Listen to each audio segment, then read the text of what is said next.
बिस्मिल्लाहिर्रहमानिर्रहीम। नाजरीन अस्सलाम वालेकुम। मैं हूँ रज़ा ताबिश, एबी हसन एसोसिएट्स, बहरिया टाउन कराची के प्लेटफॉर्म से। सबसे पहले तो अगर आप लोग मेरे चैनल पर नए हैं तो आप हमारे चैनल को सब्सक्राइब कीजिए, वीडियो को लाइक करें और आगे अपने दोस्तों को शेयर करें ताकि आपको बहरिया टाउन के हवाले से इंफॉर्मेटिव वीडियोज़ आगे भी मिलती रहें।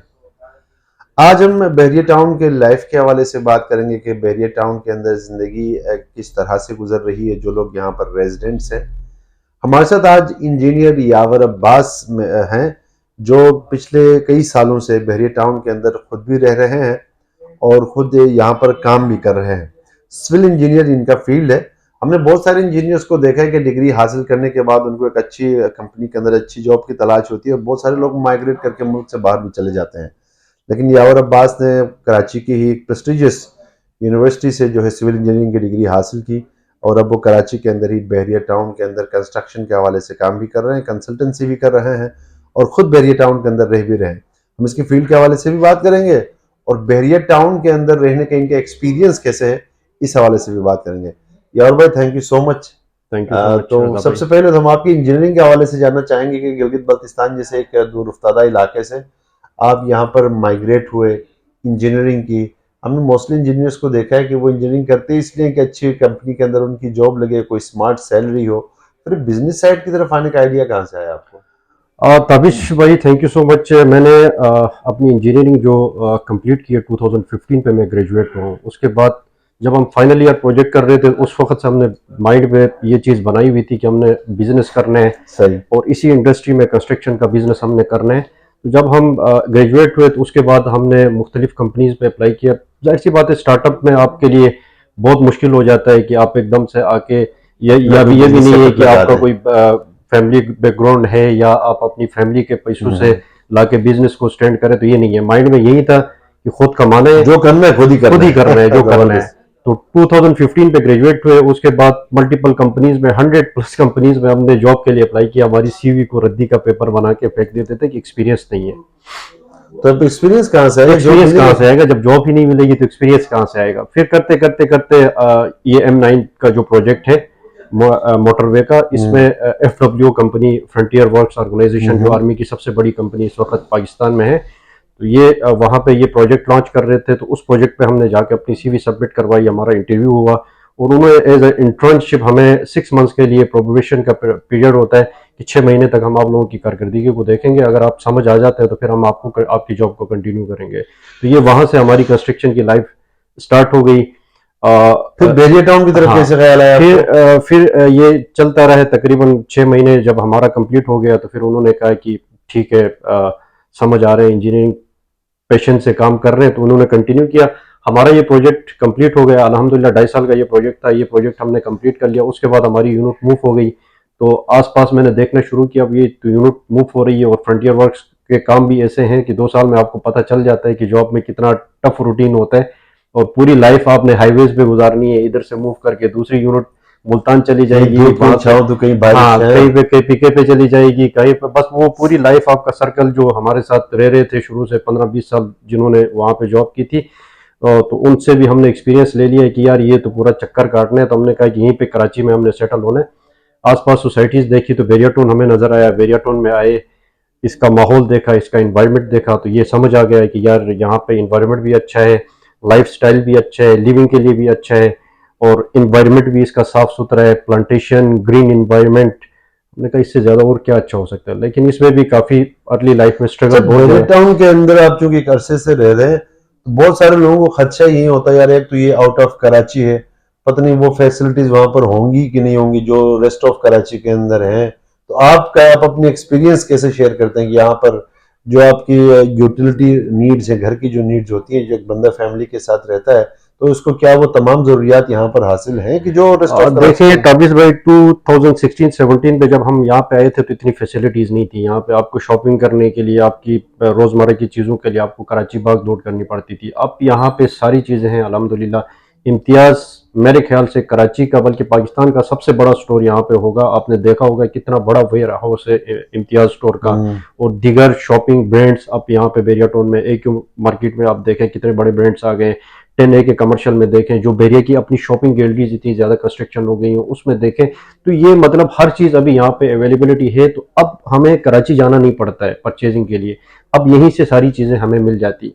हाँ, कुछ रेट्स का थोड़ा सा बहुत 19-20 हो जाता है, लेकिन कंप्रोमाइज आपको इस चीज पे करनी पड़ती है। आप ट्रेवल फ्यूल की ट्रेवल को कॉस्ट को कंपेयर करेंगे तो वो जाहिर सी बात है। इम्तियाज तो ओवरऑल जो कराची में इम्तियाज के रेट्स हैं वो स्टैंडर्ड रेट्स होते हैं।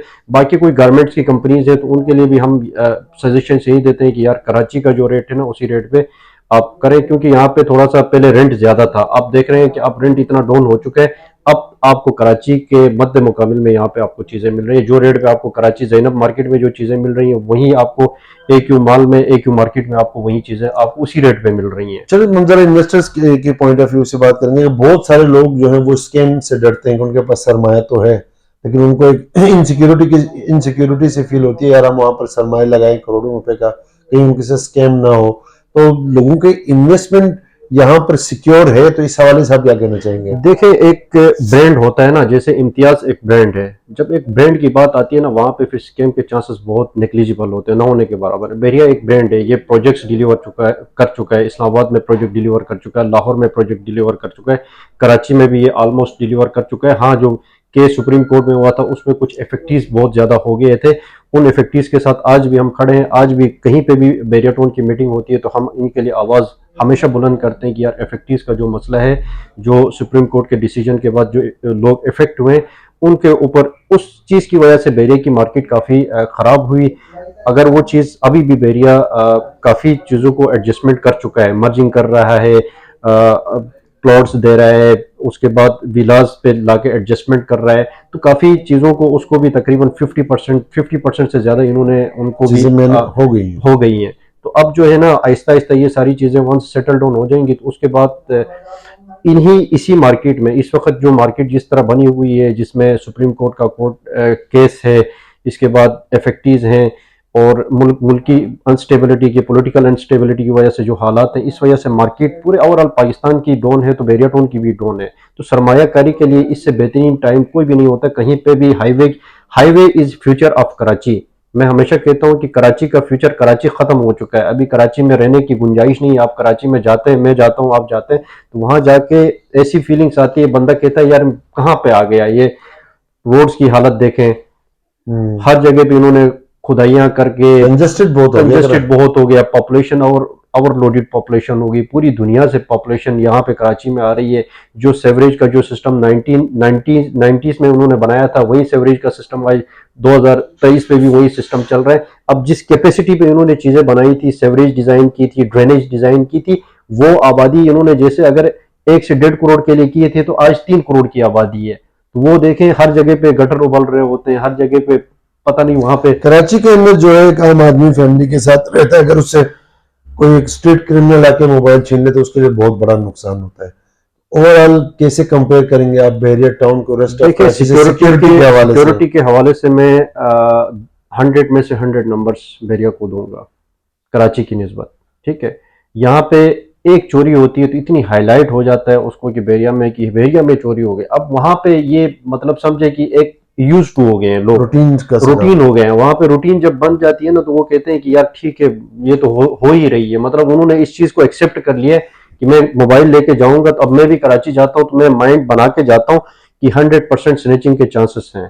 तो अल्हम्दुलिल्लाह हम बैरिया में रात को इतने 10-10 किलोमीटर तक हम वॉक करते हैं, अकेले जाते हैं, कभी इधर निकले कभी उधर निकले। आज तक बैरिया में मैं 2017 से यहाँ पे रह रहा हूँ, आज तक एक चोरी मैंने अपने साथ, मेरे साथ जो हादसा हुआ है, मैं अपनी लाइफ की बात करूंगा, न एक चोरी हुई है, न मेरे घर पे डकैती हुई है, न मेरे घर से कोई चीज कोई आके लेके गया है।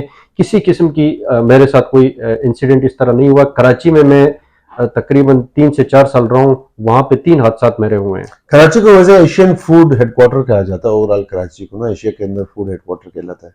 बैरिया टाउन का फूड रेस्ट ऑफ कराची से, बैरिया टाउन में कराची में ही है, लेकिन जो रेस्ट ऑफ कराची है उसका और बैरिया टाउन में फूड को लेकर भी जो फूडीज है, जो फूड लवर्स है ना, उनको लगता है कि यार वहां पर वो टेस्ट हमें नहीं मिलेगा, तो ऐसा है यहाँ नहीं, पर वो रेस्टोरेंट्स वगैरह है? फ्रेंचाइजेस वहाँ पे जो कराची की जो फ्रेंचाइजेस हैं वहाँ यहाँ पे बेरिया में खुलती जा रही हैं, और ये फूडीज का जो बिजनेस है ये एक्सपेंड होता जा रहा है। आप 10A पे हमने रात को गए थे, वहाँ पे आपने माहौल देखा कितनी ज्यादा फूड स्ट्रीट वहाँ पे बनती है। जाहिर सी बात है, एक पूरी ये सिटी पूरा एक शहर आबाद होने जा रहा है, तो आहिस्ता आहिस्ता चीजें हो जाती हैं। फ्रेंचाइजेस आ रही हैं, अच्छे रेस्टोरेंट्स आ रहे हैं। डीके ग्रिल्स कितना अच्छा है, वहाँ पे टेस्ट आपने किया हो ना किया हो, मैंने वहाँ पे टेस्ट किया, बहुत ज़बरदस्त किस्म का अलग किस्म का टेस्ट है। बाकी 10A की जो स्ट्रीट बनी हुई है वहाँ पे आप फूड को टेस्ट करें, तो मतलब चीज़ें आहिस्ता आहिस्ता हो रही हैं, फ्रेंचाइजेस खुलती रहेंगी। जाहिर सी बात है, कराची की कोई भी फ्रेंचाइज यहाँ पे खुलेगी तो वो सबसे पहले पॉपुलेशन देखती है, आबादी कितनी है, उसके बाद वो फ्रेंचाइज खुलती है। आबादी जो जो बढ़ती जाएगी, और 2024 में बेरिया प्लान कर रहे हैं कि 15 से 20 लाख लोगों को यहाँ पे इन्होंने अट्रैक्ट करके लेके आना है। अब वो अट्रैक्ट करने के लिए इनके पास 2 से 3 बड़े प्रोजेक्ट्स हैं, जिसमें एक ग्रैंड मस्जिद है, जामा ग्रैंड मस्जिद, उसके इसका इनोग्रेशन ये कर लें, उसकी उससे काफी स्टेडियम में राफी क्रिकेट स्टेडियम सबसे इनकी समझे कि इस वक्त बैकबोन है बेरिया ये की। वेटिंग कि वहाँ पर हम पीएसएल में हाँ, नेशनल इंटरनेशनल क्रिकेट पीएसएल के मैचेस होंगे तो ये ये समझे कि पूरी कराची से काफी आबादी यहाँ पे शिफ्ट हो जाएगी, और पेट्रोल की वजह से भी काफी लोग तंग हो रहे थे, तो इन्होंने ईवी बसेस का जो सिस्टम निकाला है इसको भी ये एक्सपेंड कर लें। कराची के डिफरेंट रूट्स पे ये ईवी बसेस चलाएं, 100 रुपये पे आप यहाँ से कराची जाएं, 100 रुपये से कराची से वापस आ जाएं, तो 200 रुपये पर डे के हिसाब से आप कराची आना जाना ट्रेवल करें। जो बिजनेस जो जॉब करते हैं, जो जॉब कराची में करते हैं और बेरिया में रहना चाहते हैं, उनके लिए सिर्फ ट्रांसपोर्टेशन का मसला है, वो ट्रांसपोर्टेशन का मसला इनका हल हो जाए तो उनके लिए और कोई मसला नहीं है। यहाँ पे जो लिविंग स्टैंडर्ड है, आप इमेजिन नहीं कर सकते, 5 स्टार लिविंग चलो स्टैंडर्ड। जी, मैं आपको 10 में से आपने मार्क्स करने, मैं बोलूंगा तो आपने 10 में से मार्किंग करना है। सिक्योरिटी को 10 में से क्या मार्क्स देता है? सिक्योरिटी को मैं 10 में से 8 दे दूंगा। और यहाँ की जो डेली जरूरियात की चीजों की अवेलेबिलिटी है उस पे मैं तकरीबन आपको दूंगा 8 नंबर। उस पे 10 में से भी 8। फूड का क्या है? फूड में भी तकरीबन 8 ही नंबर। एटमॉस्फेयर का क्या है? एटमॉस्फेयर पे 10 में से 10 आपको मिल जाएगा। 10 अपॉन ट्रांसपोर्टेशन? ट्रांसपोर्टेशन में आपका 7 में दे दूंगा। और इंफ्रास्ट्रक्चर पे? इंफ्रास्ट्रक्चर 10% पूरा। थैंक यू सो मच यावर भाई। इंजीनियर यावर अब्बास की गुफ्तगू आपने सुनी, जो पिछले 6 साल से बेरिया टाउन के अंदर रह रहे हैं, और उन्होंने अपना लाइफ एक्सपीरियंस और अपना वर्किंग एक्सपीरियंस जो यहाँ पर वो कंस्ट्रक्शन के हवाले से कर्से से काम करते रहे, उन्होंने आपको बताया। So this is the right time कि आप लोगों के पास अगर सरमाया है, कैपिटल है, तो उसको इधर उधर जाया मत कीजिए। सिक्योर्ड आपकी इन्वेस्टमेंट है यहाँ पर, और स्मार्ट इन्वेस्टमेंट आपकी होगी। अगर आप आज 1 करोड़ रुपए लगाते हैं तो 2 साल बाद आपको लगेगा यार क्या invested on right place on right time. तो इस मौके को जाया मत कीजिएगा। मजीद तफसीलात के लिए हमारे स्क्रीन पर हमारे नंबर्स, हमारे ईमेल्स आ रहे हैं, आप इन पर हमसे रब्ता कर सकते हैं। अगर आप AB हसन एसोसिएट के चैनल पर नए हैं तो अभी आप हमारे चैनल को सब्सक्राइब करें, वीडियो को लाइक करें, आगे शेयर करें, ताकि बेरिया टाउन के हवाले से फर्दर इंफॉर्मेटिव इस तरह की वीडियोस आप तक पहुंचते रहे। अभी के लिए रजा ताबिश और इंजीनियर यावर अब्बास को इजाजत दें। अल्लाह हाफ़िज़।